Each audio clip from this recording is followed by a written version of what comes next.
it's match point, and they are locked in. No battle spell wasted. Sometimes skills are wasted, but it's unavoidable. It happens. But Onyx are just so good. Forced. Forced, yeah. If you're gonna waste a spell, do it because you attempted something great, Tama. not because it just got burned out.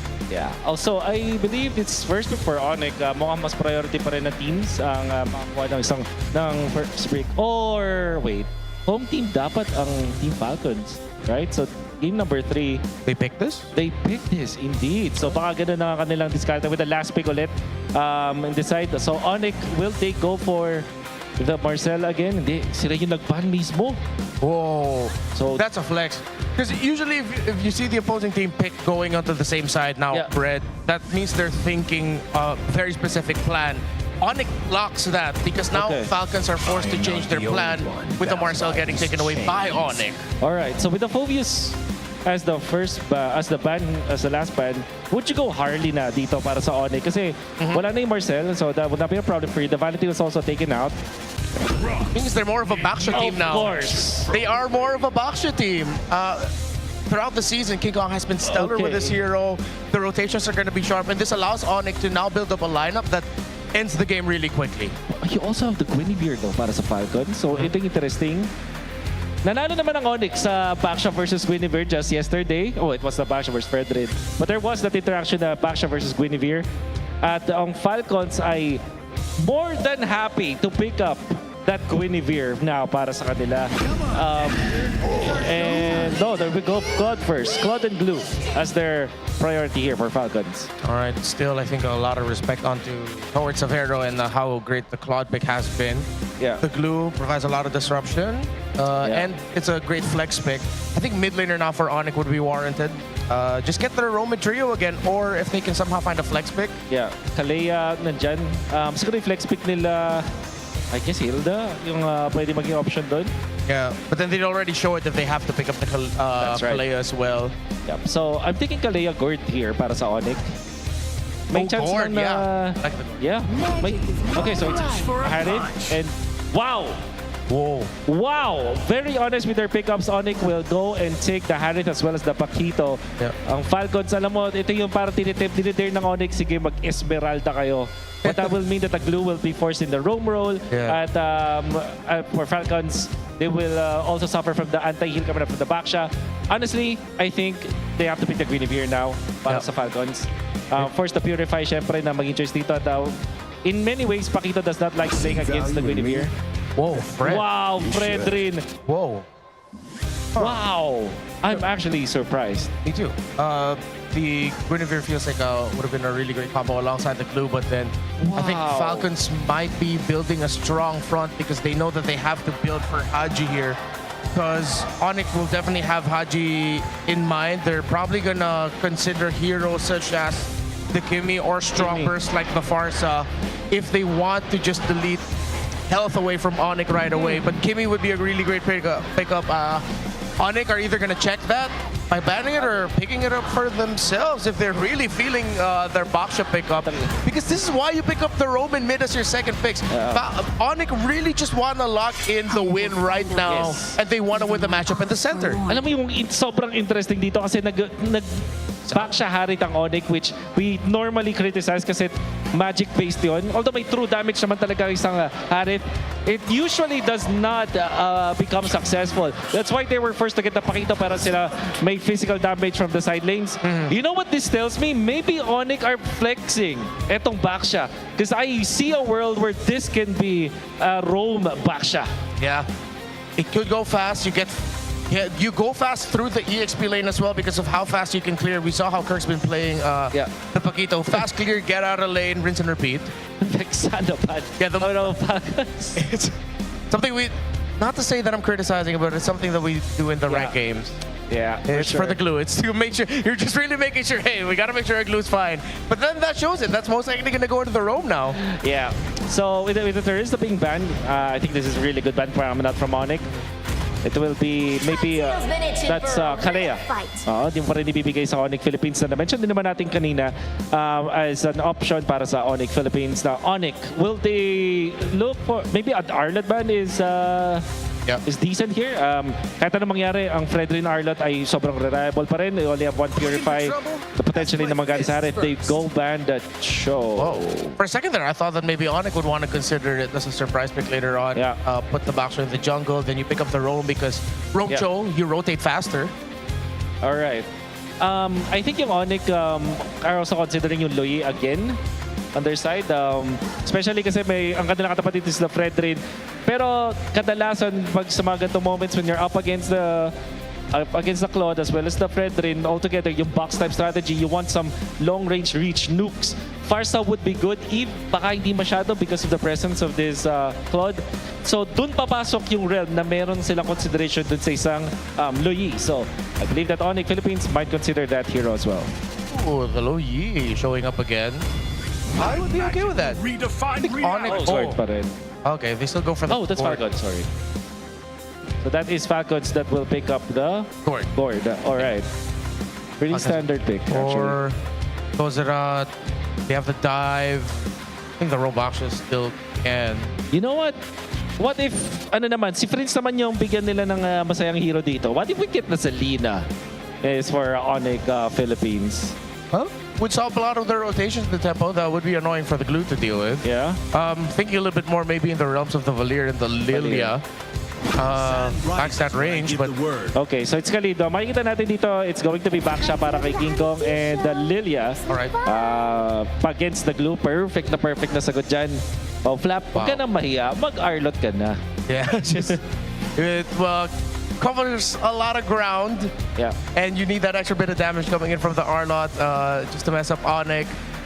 You're playing a lot of pressure on your Roman mid to really bridge for the Claude. Yeah, Yeah. you need an EXP that deals damage. Deals damage. Kasi ano ka na dito nag-Fredrin ka na. So you cannot only depend on the Claude alone. Siguro kung gusto nilang mag-all in doon kay Super Marco, if they want this glue to be in the EXP, isang room suggestion ko dito would be the Gord, the Gatot Kacha, para may konting defense dito up against Onyx kung sakaling mag-full dive ang Onyx. Otherwise, I think yung Arlott is such a solid pick here for Falcons. See if they're gonna lock in that Arlott. Is it gonna be damaged? Glue go roam or EXP? And of course, it's the Arlott. Close up the draft, and before we head in, are we gonna see a number 4 or is this gonna be Onyx sweeping it? Yeah, Falcons are bringing us the throwback sa M5. So yes, mukhang gusto ko makita ang utility jungler role nito para sa kay Kyle. So I'm feeling though, as a Falcons guy, Onyx might be closing the deal here, but let's ask my the super God. fans. Super fam! It's Onyx sweeping the series! Falcons Nest! It's Falcons forcing game number 4! Let's see what happens, casters! Let's go! Maraming salamat, Redmar and Wolf. We also have the same question dito sa panel because again, nabida na ng ating dalawang on-ground panelists that Team Falcons is bringing it back to a vintage M5 World Championship lineup. Ang tanong ay kung gagana pa rin ba ito sa makabagong sistema na ginagawa ng Onyx PH where Kirk is always on this Pakito and King Kong nagagamit na rin ng Baksha. It's just gonna be hard, specifically para kay Kyle, dahil sa meron ang Onyx Philippines. They have this Lilia and they have this Khalid that would anchor on their early game. Even itong si Ogwin, kaya nilang pa-flickerin ng ganyan. And also for the objectives, kailangan mag-ingat din nito ni Kyle dahil kaya siyang tunawin agad ng Onyx. Yan, napakabilis ng mga pangyayari, men. Nahihirapan din si Ogwin na makalapit. Gugulong-gulong si King Kong, pero hindi niya muna daw itutuloy. Ito mahilig talaga ang Onyx Philippines sa mga ganito, pre. Yung aagaw ng ng mga farms. At wala kang magagawa kasi sa ganyan, eh. Oh. May naagawan na kagad siya ng Ursa. At kung hindi pa titigil doon ang Onyx PH kasi talagang pinababara nila kung saan man iikot itong si Kyle. This is the disadvantage of having a Fredrin on your team. Yung back siya, mabilis lang talaga makakaikot. So that's the most that they could do. Yes, may lukso rin si King Kong na magtagal doon at tignan kung nasaan si Kyle dahil mabilis naman din siyang makakabalik doon sa opposite side of the jungle. Now that's confirmed na kumuha si Kyle ng green cam doon sa taas at papunta pa lang sa orange buff. Makakaagaw si King Kong dito. Yun nga nakuha nga ni King Kong ito pero siya ata ay mabibigyan. In first spot ay napunta ka kay Owen, pero to the rescue na ang Super Family. Si Flap ngayon ay mapapa-flicker din, pero hahabulin ni Bruce Owen na flicker. Siya ay nakakuha din ng isa. Owen ay pinipilit lamang na tumakbo. Ang kukit ng mga glulets niya, pero atras na muna yung mga Patricklets na maliliit. Pare, yung Patricklets nandun talaga. At least Team Falcons was able to take one, pero may gusto pa sila. Okay, Super Friends, buhay pa rin naman siya rito. Pero makikita natin na aggressor talaga ang Falcons and doon sa mismong heroes nila. Kasi yun yung sinasabi nun eh. Yes, and what's good for Team Falcons is si King Kong pa yung nabigyan nila right early. 0-1-1 para sa jungler ng Onyx Philippines, pero hindi din naman nag-start agad ng Turtle ang Falcons. So mayroon pa rin equal chances of a 50-50 kung sino makakakuha ng first Turtle ng laban. Okay, gugulong-gulo na si King Kong dito. Nabangga kagad itong si Flap. Dahil nga wala itong flicker, binigyan na kagad nila. Pero si King Kong magwawagi. Oh my. Naisama pa nila sa hukay itong si Kyle. Sumama na rin si Savero just in case nakakailangan ng kanyang presensya. Pero rekta na kagad dun sa Rakursa ang Onyx. Oh my gosh, ang sakit ng damage ng Onyx. Hindi man lang nakaslash ni Flap. Hindi man lang nakarat si Kyle, pare. Overwhelming damage, and that's coming from Super Prince, King Kong, and Brusco. This three mid, the trio mid ng Onyx Philippines. Ay, naku yung flicker ni Jay. Sumakto lang. Kasabay pa nga ng pag-atras ni Brusco. At least pamatay sunog. Oo, nandun yung ginagawa ng Team Falcons na kahit papano ay may napipick off pa rin naman sila. But Onyx is close to 8,000 pagdating sa kanilang kalamangan sa pera. And they're looking to build up on it even more with momentum going to their side. Si Super Prince na talagang nagiging malaking problema para kay Ogwen sa mga early portions or maybe sa kabuuan ng larong ito as the mid lane has a lot of activity pero walang masyadong casualty dahil hihintayin nila na makapag-scale ang lahat. Magiging kalaban dito ng Onyx Philippines would be yung positioning and yung timing ng Team Falcons on when and where the clash would happen. And if up yung ultimate ni Haji, yung Mystic Gush, dahil sa true damage na meron yon, pwedeng matunaw yung front line na meron ng Onyx Philippines. But he has to be mindful of that position dahil again, hawak ni Kirk yung pakito. Pwede na flickeran niya si Haji and i-force niya na mag-flicker out din para magkamali o mailang doon sa posisyon na meron siya. So, speaking of pagkakamali, yan talaga yung Pero! hinahanap nila. Napaflicker na rin si Super Margo kasabay ng Blazing Duet. Uy! Pero nandito si King Kong, Retribution na lang ang kanyang gagamitin. Men, pinanglasit yung Retri. Ginawang neutral grips. Ginawang green. Ginawang double green. Dinoble green, pre. Drive through! Oh my gosh, hindi na nga ni Retri. Kinuha lang yung price, pre. Imagine mo parang pinyata, pinitas lang ni King Kong bigla sa isang talon, ganun lang yung ginawa. And this is very deadly. Naku, sakto din final slash para lang mailigtas si Sukai. Tumama rin yung Apprentice Run. Pero siya at tatamaan ang sapak ni Kirk. Papasok na rin dito si Owen. Pero mahihirapan din nata si Flap na pumunta dun sa kanyang gustong posisyon. Pero masasampahan itong si King Kong, Super Prince at tatlong miyembro mula sa Onyx Philippines. Sino kaya magiging target Naku, nila? force na. Ito na yung mga knockout strike. And swakto rin yung pagtama na naman. Men, ginawang Rakursa. Pero sabi ko sa'yo, price yung kanina, drinks naman ngayon. Oh my G, grabe na si King Kong dito. Pero si Owen ay buhay pa rin naman. Nanatiling nakatindig ang roamer ng Falcons. Pero yung mga tamang tao or yung mga saktong tao sa Falcons ang nagkakandamatayan. Ang klase, yung Retri. Hindi man buhay si King Kong but the pressure is real. Onyx Philippines, hindi man nila makukuha itong pagong na ito. Team Falcons will make the most out of it, getting as much as they can habang wala pa yung gumugulong at nagda-drive through. But it's just a turtle.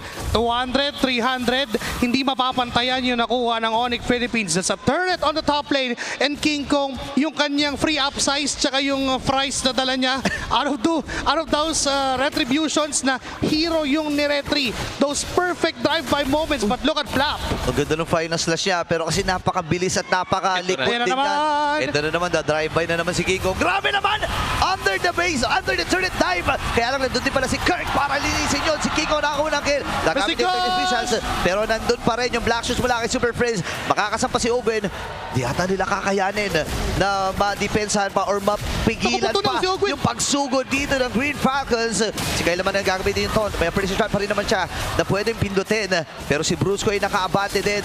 And this time ay ang precision shot ay kumonekta na nga finally. At si Brusco kanya mapapatay. Those extended team fights ang hinihintay ng Team Falcons Gitna. dahil meron silang karapatang sustain. Pero dahil doon sa katagalan ng laban, napakaraming nangyari sa kabilang banda ng mapa. Nakakuha na naman si Savero ng isang turret and again, hindi pa siya nadadalawan being at the number 1 on our gold ranking right now. At around 800 gold deficit si Super Marco. And in fact, si Super Marco pa ngayong mas kailangan na maunang mag-farm dahil hindi kinakaya ng Team Falcons Philippines yung damage o yung sustain ng Onyx Philippines na sobrang haba nang nangyayari. Ang dami nang nakukuha nung hindi napapansin na Onyx.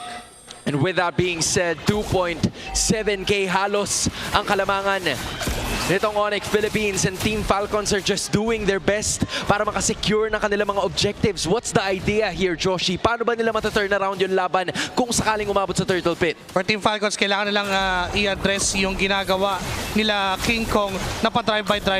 Kailangan may humarang, and vital doon itong si Ogwen and even itong si Flap. Plus, itong si Kyla hindi dapat mamatay doon sa pre-objective. Ngayon, nahawak ng Onyx Philippines to, may nangyaring gulo! Huli ka agad si Kirk, pero nandun yung ultimate ni Brusco. Habang si Kiko sasalubungin, final slash ay nagamit na rin ni Flap. Kaya lang si Kyle ngayon ay maiipid din. Black shoes from Super Prince, pero siya ay pinutama rin ang Princess One. Kaya lang wala masyadong damage na nai-commit. Kaya lang ipid din dito si Brusco. Insakto yung stun na magmumula kay Haji. King Kong na naman ang makakakuha ng pagong, pero hindi pa tatapos sa pananalasan ng Falcons. Gusto pa na nilang kumuha ng kill, pero yung green cap na lang ang kanilang kinuha sa may diretso sa gitna. Again, objectives na nakuha ng Onyx, pero tila mas marami yung kills ng buhay nitong Team Falcons na nakuha nila sa clash na yon. All because of giving Kirk doon sa kanyang first death doon sa balbas. Kaso nga lang si Kingo ngayon dyan pa rin, maangas pa rin na nandun sa kampo ng Team Falcons. Napaka-hapdi. Ayun, di naman sinasalo lang. Nilalakaran lang dito ni King Kong na para bang walang nangyari. Min, ang dami ng ulti na ginamit doon. Wala man lang gas-gas o gaano si King Kong. Sa paggawa yung gulong na yan. Gulong. At ang mabili naman. Kasi ang kuna talaga eh. Laging nandun. Yung mga ultimates at least kada presensya ni King Kong dun sa mapa, isa o dalawang ultimate kagad yung nawawala kontra sa Team Falcons. So desperate measures ang ginagawa ng Team Falcons just to take down itong si King Kong. And the moment na, yes, maging successful nga sila doon, pag pumasok ibang members ng Onyx Philippines, ano pa ibabato nila? Nauubusan sila ng mga arsenal, nauubusan sila ng kakayahan para labanan ang ng Onyx Philippines, and hindi pa sila kompleto at that point. Mag-isa pa lang si King Kong noon, hindi na nila ma-burst down. What if nandun pa yung ibang members ng Onyx Philippines? But that's the thing though. Si Savero hindi pa sumasali doon sa majority of the team fights that they have. And kahit na sabihin natin na si Super Marco nandun din naman, hindi rin siya ganun ka-present in a lot of those turtle and objective fights. So, magbabago ba ito for either team pag yung gold laners na talaga ang maging parte ng team fight na yun? Well, definitely, magkakaroon ng change ng targeting. For Onyx Philippines, pag sumama na si Marco, ang job na ni Kirk ay pigilan yung Blazing Duet, yung knock-up mula dun sa Pakito. Pag sumama naman ito si Savero for Onyx Philippines, ang job naman ng Team Falcons ay bigyan ko sila nasa harap lang! Kaya nakabibigyan na kagad ng flicker na gamit din! Nakaiwas pa pre! Itong si Kirk sa plano ng Falcons, marami na namang ulti ang nagamit. Man, yan yung sinasabi ko na isa o dalawa. Wala yung slash, wala yung gush shot ngayon, yung Onyx na naman na nasa Lord. Yeah, itutuloy na nila ito, pakakalahitiin yung buhay ng Lord. Gugulong-gulong na si King Kong, nag-aabang ng pagkakataon kung sino ba ang magpapakita mula sa Falcons. Si Kyle ngayon ay sisilip, bibitawan nila yung Lord, sasalubungin ni King Kong, tumama yung taunt, sabay yung stun na kay Hati, pero sa likod ng bahagi naman may nagaganap si Owen. Ay pinuntahan na rin ni Savero, pero magkakaipitan sa kabilang bahagi ay may nagaganap din ang pressure na nagamit, pero magiging bitin yun. Kyle ay mamamatay, super mamakay, buhay pa rin naman, nagamit niya yung kanyang with a shield! Kaya Oh my gosh! na maalam pa rin sa naging proseso. Si Bruce Lee Bruce sa likod pa! nakaabang si Bruce Lee, na flicker nagamit na rin si Flicker as well, at napangga pa muli dito ni King Kong. Iipitin nila si Flat ng final slash. Mabubuhay nga ba ito? Hindi! Uubusin ang Super Family ang Green Falcons. Wipe out mula sa kanila. Rampage Onyx! Hindi ko na maintindihan kung ubusin o tapusin na sinisigaw ng Super Fam. Pero nangyari yun parehas. the power of isolation. Brusco, ang responsibilidad niya yung backline damage ng Team Falcons. Ang responsibilidad naman ni King Kong ay yung frontline na nandoon si Kyle. Pinatay nila bago mag-lord. And even itong si Savero, kaya niya yung sarili niya. It's just Ogwin sa harap ng damage dealer ng Onyx Philippines. That is why they've isolated the case. Individually ay kaya nilang labanan kung sino yung tumatapat sa kanila. Uy, Black Shoes ay nagamit din. May ipit ata din si Kyle. Hindi tumama yung final slash. Medyo nagiging agresibo na rin ang Onyx Philippines dito. A desperate move mula sa Falcons. Pero tatry nilang salubungin yung Lord. Pero makakadamba nga ito. Tuluyan naman nila mapapatay. At makakahinga pa ng panandalian ang Falcons. Tuloy-tuloy ang pag-invest ng Onyx Philippines towards the macro. King Kong na naman ang umaharap. Kasama niya si Brusco. Papaangatin siya ni Kyle. Totont na rin para magsama-sama na lahat. Okay, pero matibay din talaga ito si King Kong sa itaas sa bahagi. Pinagaganap din. Brusco sa likod. Versus Flap. Pero namatay si Brusco dahil nga sa lalim. At hindi na rin siya makaahon eh. That was a slight miscom coming from Onyx Philippines. Nag-engage si Brusco but nag-back away lahat. Yeah, I think they wanted to take that inhibitor turret down, but unfortunately, may minions at na-clear agad ito ng side ng Team Falcons. It's a case of them overheating and they have the luxury to do that kasi lamang na lamang sila dito. Well, in fact, yung ginagawa pa nga ni Kirk ay hindi mapigilan alone ng mga members ng Team Falcons. Onyx right now is rampaging. They want the sweep against the M5 World Champions. Alam mo, sobrang gets kita eh. Yung mga kinukuha ng Onyx or Team Falcons na pick-offs kontra kay Kirk, kailangan on point lahat ng skill Yes. nila. Pag merong isa na dumaplis lang, they're not gonna get a pick-off from Kirk kasi mag-flicker lang siya at aalis na siya agad. Actually, di lang basta pag hindi tumama eh, pag na-off yung timing. Diba, ganun kaliit na margin of error lang is enough para kay Kirk na makatakas or even to the other members also of Onyx Philippines. Individually, they have the means to survive kung ano man yung gagawin ng Team Falcons. Napakahirap na nagiging sitwasyon dito ng Team Falcons. Luckily enough ay wala pa rin naman nababasag na base turrets para sa kanila. Buhay pa rin naman ang kanilang pag-asa dito. Pero kasi ang oras ay hawak ng Onyx Philippines. Parang may puksaan na ata magaganap mamaya. Ha? Nararamdaman ko rin eh. Nakita ko na naman eh. Yung isang pambato, no? ng Hindi ko puksaan. alam eh. Pero ito, canceled muna ang puksaan. Balik tayo sa digmaan dahil lamang sa ngayon, big time ang Onyx PH. Pero ganun pa man, wala pa rin namang nawawalang inhibitor turrets dito sa Team Falcon. So that might be their saving grace. And in addition, yung kanilang wave clear na posibleng manggaling doon sa Gord. Daming ulti ni Hellcurt, pero all goods lang. All goods. Okay lang, okay lang. Kailangan Parte ng ML eh, parte ng ML. Tama. Hindi kasi napipik eh, di ba? So kailangan niya magparamdam kahit paano. And for Team Falcons, kailangan pa nilang mag-endure hanggang 17 minutes. 15 minutes is not enough. 2 more minutes is not enough para labanan yung ginagawa ng Onyx Philippines because they have to address Super Friends. Napakasakit ng damage output. Front lines won't even survive yung ginagawa niya. Back it all up with Savero na pwedeng sumayaw lang sa gitna. And even if ma-target o maabutan siya ni Ogwin, walang backup o walang respo yung Team Falcons. Walang sino man na kayang umabot kasi si Brusco, covered niya yung backlines. Covered niya kung sino man yung hahabol from Team Falcons. So sinasabi mo na kailangan nilang mag-endure instead of injury. Wordplay. Wordplay. Then legit, parang isa lang ang mawala sa kanila dito, pare. Yun ang magiging katapusan nila. Especially with the Lord finally appearing near the bot lane. 3.9k ang hinahawakan na gold lead nitong Onyx PH. Nandyan naman na si Super Marco. Does the item say na meron na siya kahit papanong palag based on hindsight? Well, textbook say na kaya naman. Nandiyan naman na yung Trinity na pwede, but Flap Okay. and King Kong is there. Gamit niya na yung final slash. Si Bruce dun sa likod kagad. Si Haji ang kanyang pinuntahan. Para nga Savero. naman kulang ng damage dito ang Team Falcons. Okay. Sa may gilid, inaabangan lang niya kung saan magagaling si Super Marco. Siya talaga ang tina-target dito. Pero masyado na malalim si Brusco. Ang sakit na rin ang mga ito na. normals dito rin. Super Marco, nararamdaman na rin talaga.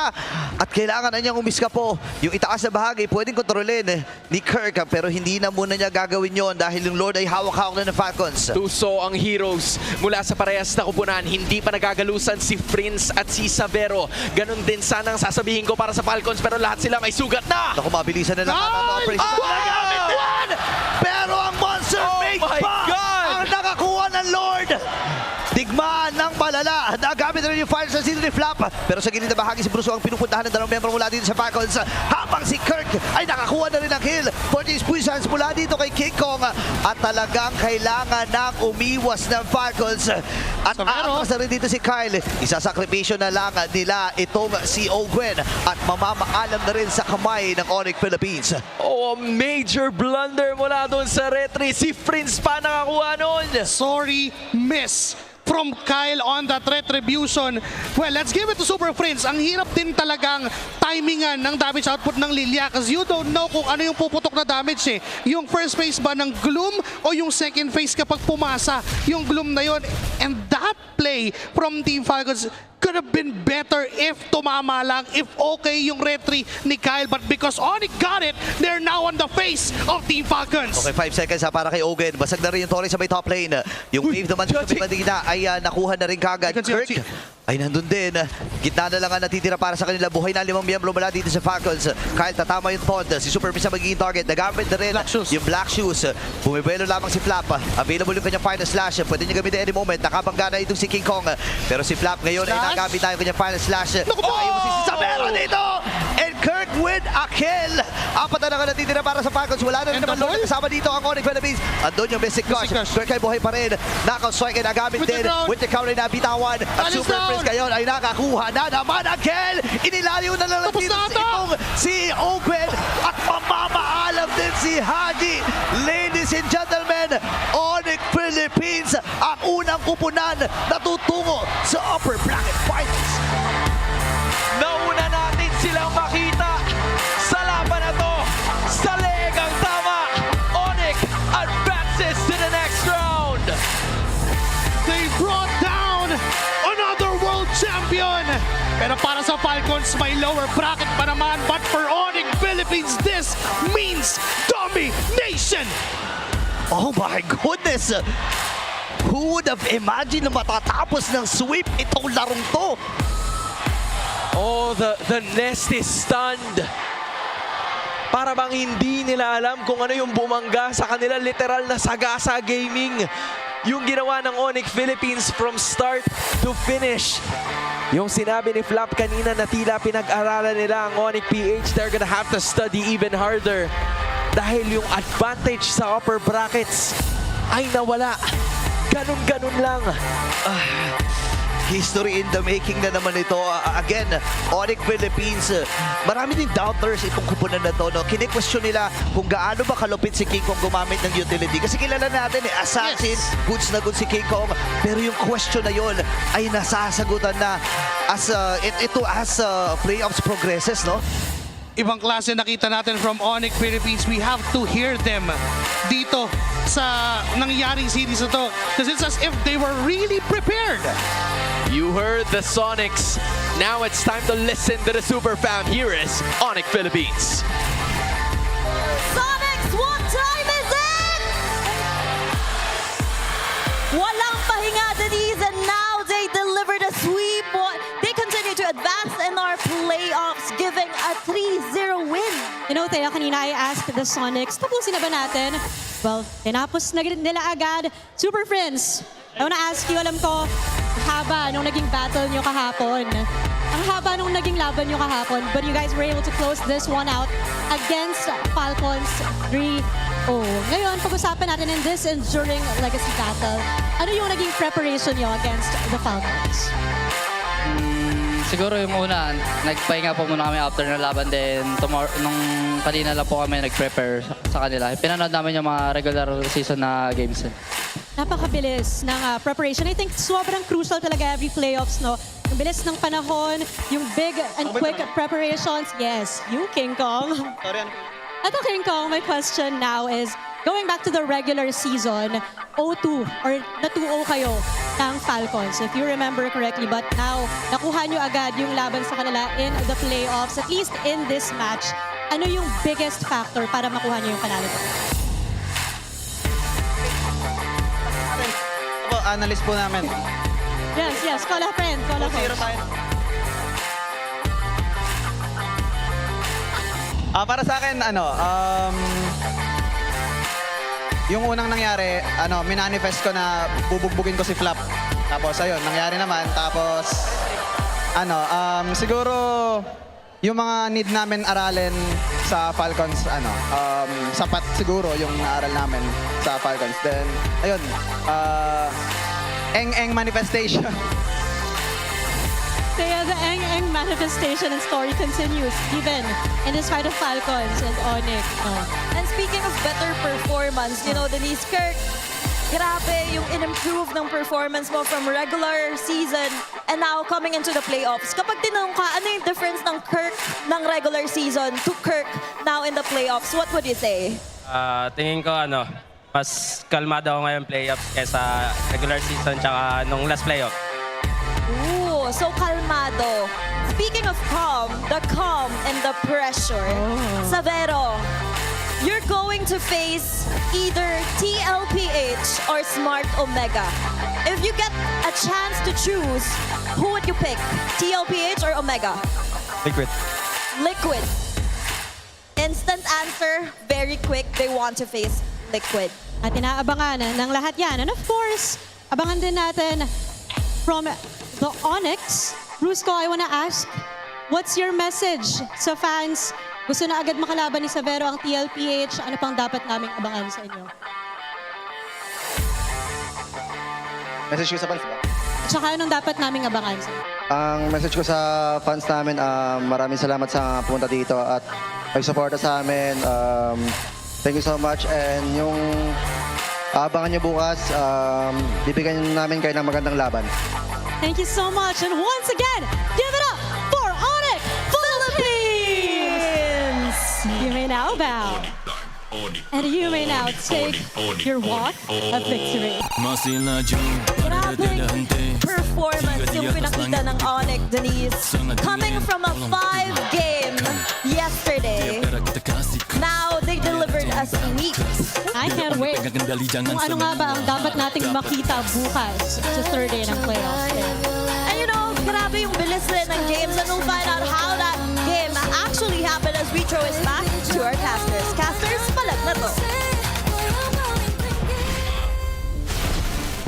Alam mo, madalas nating nababanggit na pag nalagay ka na sa sandamakmak na pressure, dun lumalabas yung tunay mong laro. Pero paano naman, pagbibigyan ka pa ng pangalawang buhay, a second chance maybe, and that is what the upper bracket provides. And for Onyx Philippines, hindi nila basta winaldas yun. Super Prince being the MVP of the game again. Ito yung pinakamalaking problema ng Team Falcons right at that game number 3. They do not have anyone na kayang boomers down ng isang Lilia. Yes, there is that layers of crowd control. Bigyan mo yung mini stun na gagawin ni Ogwen. Nandyan din yung final slash mula kay Flap. And even yung taunt ni Kyle. But then again for Onyx Philippines, hindi na nagmatter yon kasi ang dali lang para sa kanila tumunaw ng member ng Team Falcons. Hindi na nagmamatter yung setup kasi yung setup time pa lang ng Team Falcons ay burst time na ng Onyx Philippines. Sobrang nahirapan yung Team Falcons. One, in terms of the damage output, it felt like kailangan pa nilang hintayin itong si Super Marco na makapag-scale ng maayos. At yung 2 deaths niya under 11 minutes did not help him whatsoever para maabot yon. Pangalawa, itong si King Kong na dahil sa kills na nakuha niya, sobrang naging malaking problema dahil walang sino man sa Team Falcons ang makakapag-dish out ng damage sa kanya individually. Hindi lang yun total nabanggit mo na si King Kong, no? At itong si Super Prince. Ang nangyayari kasi si Super Prince, itong si Savero, sila nagdidil ng damage against Team Falcons. May mga times na kapag nakakalusot yung mga miyembro ng Falcons, nire-ready na ginagawang orange at ginagawang purple pop. And we're going back to what we said during this game na ang tagal ng inaabot ng Team Falcons para lang pumatay ng isa. Would really take them a lot of time, resources, battle spells, skills, and ultimates. And for Onyx Philippines, isang bunggo lang, may mga parts nga na isang retry lang. Pati kaya yung mga tuloy-tuloy na pagsabog ng Blooms mula dito sa isang Lilia, that's just what it takes for Onyx para magtanggal ng miyembro ng Team Falcons. Pakiramdam ko ang laking bagay din nung ginagawa nilang pagdayo during the first 2 minutes of this game. It felt like yung rotations, yung pag-istorbo nila doon sa scaling na ginagawa ni Kyle. Yung Fred rin, mahihirapan na nga yung makapag-farm during level 1 or maybe even level 2. Paano pa pag meron kang kasama? Pag ginugulo pa. It just gave so much room para sa Onyx na magtuloy-tuloy lang doon sa gusto nilang gawin up until the end of this game. Oo, kapansin-pansinin kada objective na nakukuha nila, diretso kagad sila. Kagaya ng first turtle. After nila kunin yung first turtle, imbes na mag-regroup red, dumiretso kagad dun sa Rakursa at kinuha yon kasabay nun sa Lagubang. So tama ka dun eh. Yung mga tank junglers kasi hindi naman ganun kabilis yan mag-jungle eh. Unlike for example ng mga assassins or mga damage type. And kapag nagutom yan at kapag nabitin yan at yung timing ng item na kailangan niya ay hindi umabot doon, mahihirapan talaga kayo eh. You know what, sa sobrang lamang ni King Kong, binuo pa niya yung curse helmet. Curse helmet pa nga eh. Molten Essence lang sana yung gusto mong value out of it, pero sige, buuin ko na. Lamang naman kami. At 4 minutes in, tapos at differential of just even 4 minutes, nabuo niya yung second item niya. So ganun kabilis nagra-ramp up yung Onyx Philippines. And if we're gonna look back to what they did, alam kasi nila na hindi sila agad-agad mamamatay. Walang secure na lockdown ang Team Falcons other than yung paulit-ulit na layer ng crowd control, yung taunt and yung knock-up mula kay Kyle.